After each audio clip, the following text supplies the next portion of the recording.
Then David's question was reported to King Saul, and the king sent for him. Don't worry about a thing. I'll go fight this Philistine.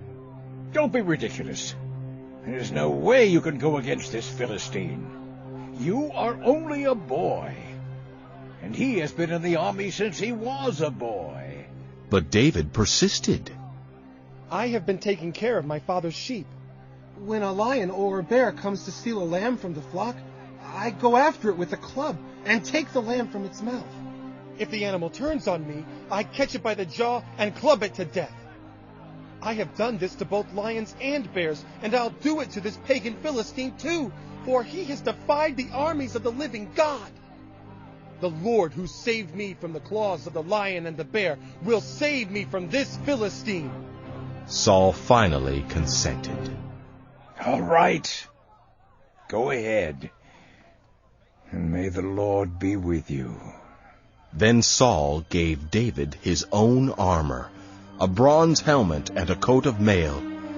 David put it on, strapped the sword over it, and took a step or two to see what it was like, for he had never worn such things before. I can't go in these. I'm not used to them. So he took them off again. He picked up 5 smooth stones from a stream and put them in his shepherd's bag. Then, armed only with his shepherd's staff and sling, he started across to fight Goliath.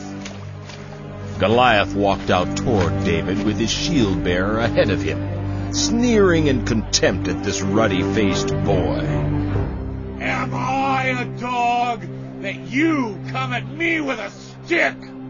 And he cursed David by the names of his gods. Come over here, and I'll give your flesh to the birds and wild animals. You come to me with sword, spear, and javelin, but I come to you in the name of the Lord Almighty, the God of the armies of Israel, whom you have defied. Today the Lord will conquer you, and I will kill you and cut off your head. And then I will give the dead bodies of your men to the birds and wild animals, and the whole world will know that there is a God in Israel. And everyone will know that the Lord does not need weapons to rescue his people. It is his battle, not ours. The Lord will give you to us.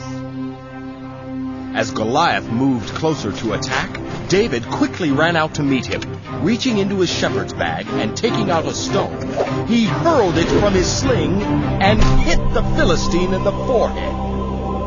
The stone sank in. Goliath stumbled and fell face downward to the ground. So David triumphed over the Philistine giant with only a stone and sling. And since he had no sword, he ran over and pulled Goliath's sword from its sheath. David used it to kill the giant and cut off his head.